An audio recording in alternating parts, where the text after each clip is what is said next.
Good Life. I'm Dean Wilson. So glad you've joined us today.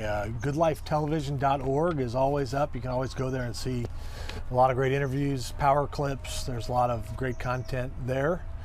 You can also find us on all the social media platforms, but we'd love to have you join us, part of our family. The idea here at Good Life is to inspire, to honor, to encourage, to educate at times, and to empower. So this program and our guests are about the good stuff, and that doesn't mean we don't talk about difficult stuff or hard stuff or suffering, because that's part of life. So we keep it real, but we do focus on the good. We dwell on the good, which in today's world is a breath of fresh air. So thank you for joining us. And I'm so excited about my guests today. Douglas and Spencer Doman are with me. Welcome. Douglas is the president, and Spencer the CEO of Doman International, D-O-M-A-N, Doman International, which is at domaninternational.org. And that organization is a nonprofit that helps families with special needs children specifically. They also have a program for well children that don't have a brain injury that is at domanlearning.com. But we're going to focus more on the program for special needs children, which is domaninternational.org. The sponsor of our program here at Good Life is the Turner Foundation. The Turner Foundation has a partnership with Doman International to see more kids get helped, more families get helped. And the reason for that, quite frankly, is because I'm a parent of a special needs child who's now 19. And for 17 years, we've linked arms with these guys, and it's been life-changing for us. So I'm a believer, you could say. So let's just talk about kind of brain injury as a whole. There's one of the things we learned with you all is kind of how you define brain injury as kind of an umbrella term for many, I don't even know how many there are. There must be dozens of diagnoses that a parent receives. Talk about that and kind of the clarity you guys operate with on that level. Well, I mean, you've touched upon a huge area, and it's an area that the world has made very little progress on. And it's, my father said that, and he said this 60 years ago, that if the problem of diagnosis could be resolved, it would resolve 50% of all the problems of special needs children. Now, that is a huge statement, 50% of all the problems of special needs children. But the problem is this: cerebral palsy, autism, epilepsy, hyperactivity, dyslexia, ADHD, DL, and Down syndrome. And by the way, there are now a whole series of genetic problems which result in a neurological problem. And so these are, if you look at them, like autism and cerebral palsy, all the diagnoses that are given to special needs children, they're all symptoms of brain injury. The human brain runs everything in our bodies. And if it is injured, the symptoms can be external, how the arms and legs work, or they can be internal as well. And there can be hundreds of those symptoms, but they're all a result of a problem in the central nervous system.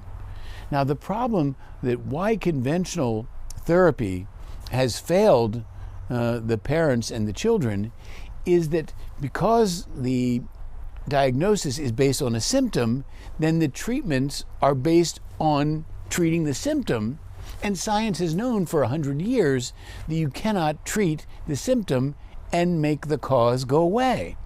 So that's why children are believed to be hopeless and helpless, because we're treating the symptoms and not fixing the problem, and the kids aren't changing fast enough to make a difference. So it's all about the brain. Everything having to do with special needs children has to be about the brain. If it's not about the brain, you're in the wrong place. Right. It would be like if someone went to a doctor and said, "Doctor, I'm having terrible chest pains, right? And I can't feel my left arm, and I'm feeling incredibly nauseous." a good doctor is going to look at those symptoms and understand what the problem is, right? The good doctor will say, oh, those are all symptoms of a heart attack. I need to treat your heart to save your life. A bad doctor, right, would try to treat the symptoms. They would say, okay, I'm going to do massage on your left arm until you feel it again, and I'm going to give you anti-nausea medication, and here's some muscle relaxant for your chest pain. And we all know how that would end up, right, if we just took a symptom-focused approach. But with kids with special needs, this happens all the time. Everyone is just focused, the focus is on the wrong place, right? And if you focus on the cause, the root cause of the problem, and you're able to treat the brain, then the symptoms can start to go away. And the other thing, Dean, and you've experienced this yourself, is that all those different diagnoses create smoke and confusion for parents. Well, what is the problem with my child? What is going on with my child? And if it's not bad enough that it creates confusion for parents, it creates confusion for the professionals who are responsible for the special children, special needs children, because they bought in to the diagnoses. And my father fought his whole life that it be understood and recognized that all of these children have a brain injury. And 50 or 60 years ago, to be told that your child had a brain injury, well, I remember watching children being diagnosed by our staff, my father saying to parents, your child is brain injured, and the mother would burst into tears immediately. Well, now we have gone past that. And if someone told me that my child had HIV/AIDS, I'd probably burst into tears as well. Right. But years ago, one of our medical staff was doing a lecture, and he started by holding up a huge tome, a medical tome, used by students in medical school, and right there on the cover, the name of the book was Brain Injury. And his point is now it's understood. It's brain injury. Right. And we're picky about the term because even my father objected to brain damage because, if a painting is damaged or your car is damaged, there's sort of a thing that it's not going to be 100%. Right. Whereas if your leg is injured, it can be fixed. You can go back to being an athlete. That's brilliant. Yeah, I almost would associate cerebral palsy, which would be our diagnosis for our daughter, as like I came down with it. Like I caught the flu. Oh, she came down with cerebral palsy, right. Which does sound like an irreversible sentence. Yes. Okay, cerebral palsy. All right, well, I'm going to be a cerebral palsy kid, and then therefore it's going to look like this, which is basically pain and suffering. And if you go to the internet, I think you're a new parent, you'll find that it's incurable. It's incurable. That's what it would say. It's just a basket of fun, isn't it? So that thought process, okay, I have a diagnosis, it's this, irreversible, uncurable, go home and see what happens. That's kind of the track that we were on. And it's a trap, too. Some parents never get beyond that, and then that child has lost the opportunity of a lifetime to get well. Right. And so if there's parents watching this right now, which there are, so there's parents out there that have a child that they've brought home that is autistic, or they're suspecting the child's autistic, or not developing correctly or on time, or they're concerned. If they go to the doctor and they get one of these names, autistic, your child is autistic. Talk about when they come to you, they come to Doman International, that parent calls you today, goes to domaninternational.org, gets the phone number, calls you. Talk about what happens then, kind of, and how you help that family to help the child. Sure, yeah. So I'd say the way we meet most of our families, first they go to domaninternational.org, and there's a contact page, and they fill out a contact form, and one of our representatives, depending on where they are in the world, calls them. to learn more about their kid, because that's the first thing. We want to make sure that that is a child that Doman International could help, right? This is a child with a neurodevelopmental condition. We can help them. And then, with the help of the representative, we will enroll the family in the online Doman method course, which is a 4-week online course where we teach parents the fundamentals of the Doman method and how to start using it right away. So we teach the parents, what should you do to help your child's cognitive development, your child's sensory development, because many children with special needs have seeing problems, hearing problems. They don't feel their body well. And so what can you do from a sensory perspective? Nutrition. What is a perfect nutrition program for that child? A physical and mobility program. What can you do to get your child crawling, creeping, walking, running?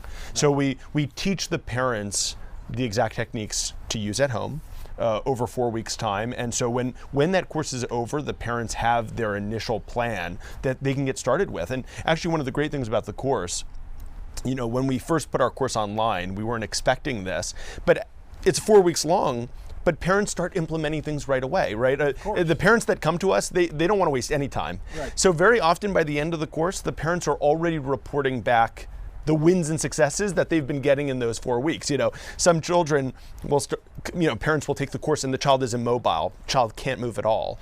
And they take our lecture on the floor, and we talk about something called the Incline Floor, which can help a child start to crawl for the first time. Yeah. We did that. We had this big floor in one of our bedrooms. Yeah, and we built so many devices because of you guys, by the way. Yeah. Our house was like a jungle gym. Yeah. Stuff coming off the ceiling. We did everything. Exactly.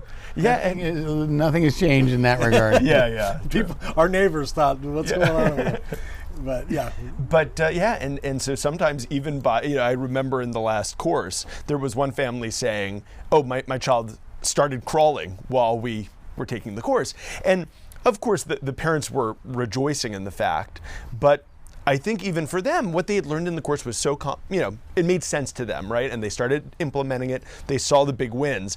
But even from our perspective, even though we've seen many, many children achieve that, it's still an amazing thing to see, just after a couple of weeks, a child to make a major milestone like that. Right. One of our joys on our website is we have success stories of real children, and often videos, of course, pictures, and we have the full spectrum of, in my father's book, What to Do About Your Brain Injured Child, which is a first step. I'm sure that was one of your first steps. Yep. He lists on the cover all the different diagnoses that fall under brain injury, to let parents know, you don't have to worry. Yes, we help that kind of child. And I mentioned briefly about genetics. I mean, the genetic tests have improved hugely over the last 20 years. And, if you go back 40 years ago, it was the trisomy 21, the Down syndrome children, who were immediately recognized as having a genetic problem. And of course, they were considered, and are sometimes still considered, hopeless. Those children, we have seen hundreds of them, and they have incredible potential. Believe it or not, they used to be called mongoloid idiots. And those children, if anything is remarkable, it's their intellectual potential. And often we get them reading, and I think there's pictures of this on YouTube, isn't it? Yeah, videos, of like three-year-olds, kids with Down syndrome reading. Yeah, so they're mongoloid geniuses. Right. As a result of our program. So it's the process is a crazy one, and that the world has taken so long. So going back to the genetic situation, now parents come to us, and I'm not exaggerating. They will say, my child is the 7th child in the world that has been diagnosed with Smith syndrome, for example. And of course, since there are only 7 of these kids that have been identified genetically, it means the parents know that nobody knows anything about them. Right. So they're desperate. Well, we were seeing Smith kids 10, 20, 30, 40 years ago. We didn't know it because the genetic test had not proven it yet. But if there is a neurological component, then of course our program will be helpful with the neurological component, and virtually all these children are hopeless. And there have been some studies done with some of these children where it says the study shows with all these children that they cannot progress, beyond this level. But there was one kid in our study, this one girl, who's way up here, walking and talking and running, and is very bright. Well, that's our girl. She's the outlier in the study, Wow. In the program, there's physical things, there's devices, there's tactics. I don't know what you call them, but there's things to build, part of the physical program. But I want parents to know this is holistic. This is nutrition is a huge part. Changed our life. All of a sudden, my kids, they're eating kale. Yeah.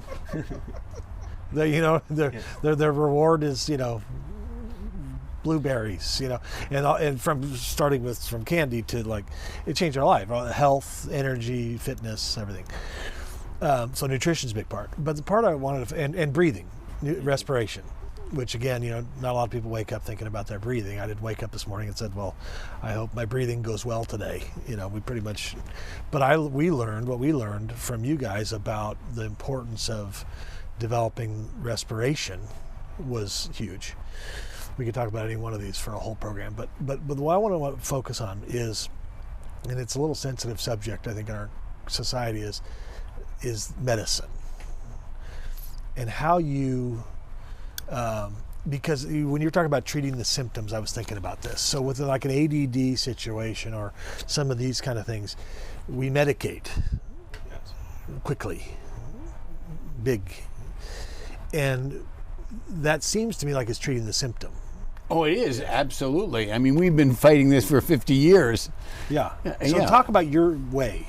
I mean, because we went off, I'll just real quick, we were on Elclair was on phenobarbital. Right, a very barbiturate. Common barbiturate. Of course, barbiturates are illegal drugs on the street, and I think if I was highly addictive drugs. That you get if I took put in prison for. phenobarbital right now, I think I'd probably be on the curb. You'd be asleep, yeah. And that's what she was doing for 2 years because she could have seizures. And again, we're 4 doctors. We're not giving any medical advice.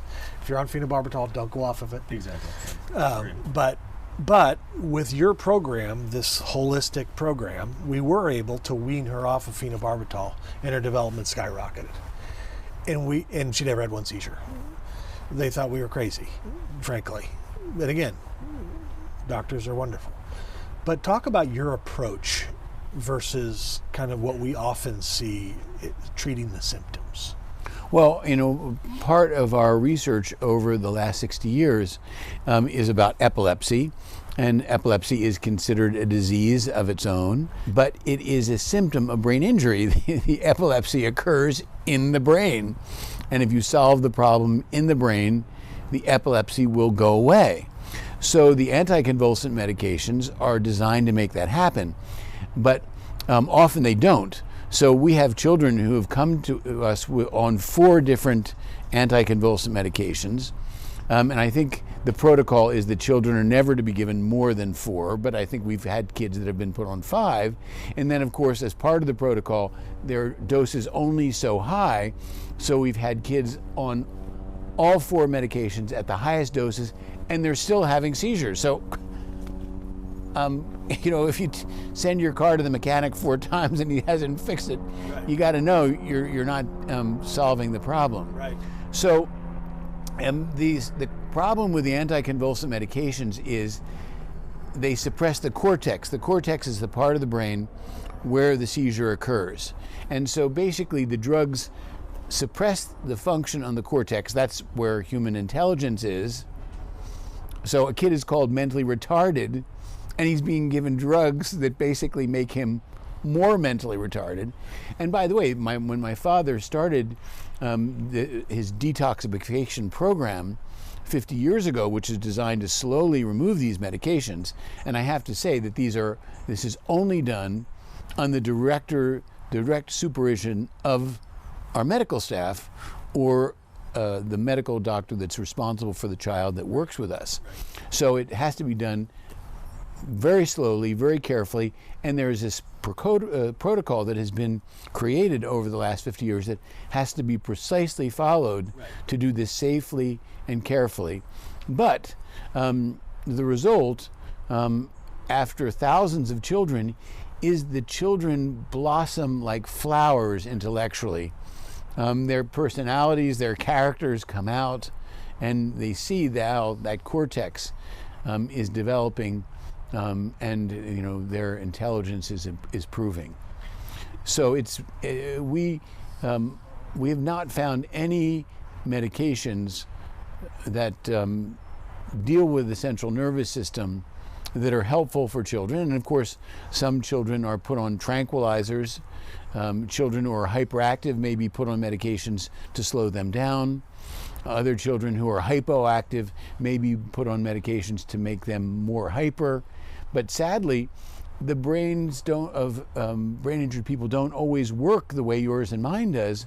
So some hyperactive children are given medications that are supposed to slow them down, and it makes them more hyperactive. So you would design a program for that child that's hyperactive or having seizures or whatever, that, and again, nobody's against medicine, but would try to go to the root cause, go treat it at the brain level with a program. Correct, yeah. And if you look at, for example, when a seizure occurs in the brain, studies have shown that when that seizure happens, oxygen, blood, and glucose are rushed to that site of the brain. So the seizure is a it's a body response, right, to get more oxygen and glucose to the brain, right? It's a survival mechanism, basically. And so you mentioned before our oxygenation program, our respiratory program, which has been designed to increase oxygen delivery to the brain. Oxygen is the food of the brain, right? The brain needs oxygen to survive. And so when we can increase oxygen delivery to the brain, it helps solve that root cause issue, right? Which might be the cause of the seizures themselves.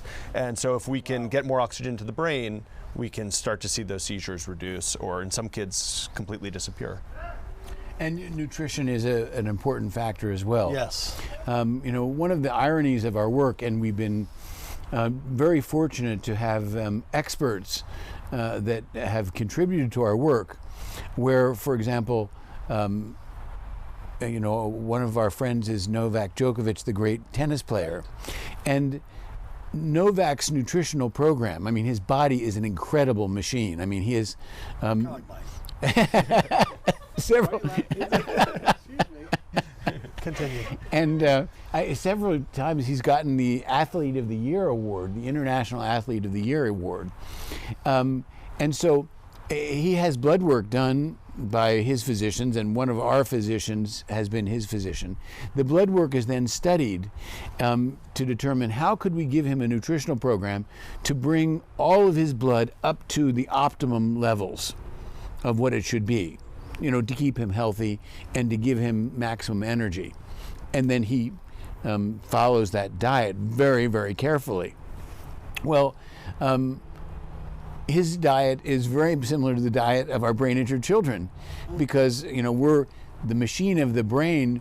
We want to give it everything it needs in terms of oxygen, glucose, trace minerals, and then to keep the body healthy and the immune system strong, we want to give it everything it needs. Also, for the children to have the energy to do the program, which they need great energy to be able to do that. So it's ironic that the best people in the world are doing the same things that in some cases our most profoundly brain-injured children are doing. And the reason why nutrition is so important for brain development is, and many people now I think have heard of the gut-brain connection. They might have heard that it's kind of a popular term now. Trendy. Yeah, exactly. But it's very true. It's very true, yeah. And so outside of the brain, the largest number of neurons, which are brain cells, are located in our digestive tract. Okay, so we have 500 million neurons throughout our intestines and our stomach, and so our brain and our digestive tract is constantly sending messages right back and forth, and so that's why what we eat can greatly impact our our attention, our focus, our ability to learn. But for people with neurodevelopmental issues, that's especially a big issue. So what they eat can really impact their brain function, and that could affect, again, their focus, their attention, their health, their seizures. Yeah. So just to wrap, we have 2 minutes, but just to wrap this up, so we have a spectrum of brain injury, hundreds of probably of diagnoses. Literally hundreds. Literally, yeah. Hundreds, Dean. You're not exaggerating. So literally hundreds of diagnoses that would all fall under, and from your perspective and the truth, I believe, this brain injury continuum.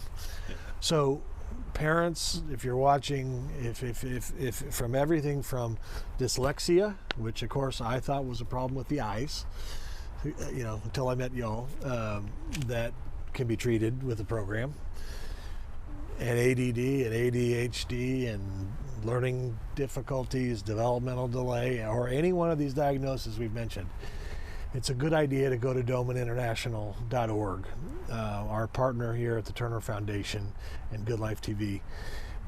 I think, it's my opinion, after 17 years of knowing these folks, that they know more about the brain and the development of the brain in special needs children and well children, but especially special needs children, maybe than anybody in the world. So if you've stumbled across this video and you have a neighbor with a Down syndrome child, or a relative or a friend with a child that's having any difficulty at all, I would check out domaninternational.org, give them a call, because we'd love to see that family get help. And what these folks provide is truly help and can be life-changing in my case, in our case. Thank you, guys. Thank you so much. What a We'll pleasure. See you next time.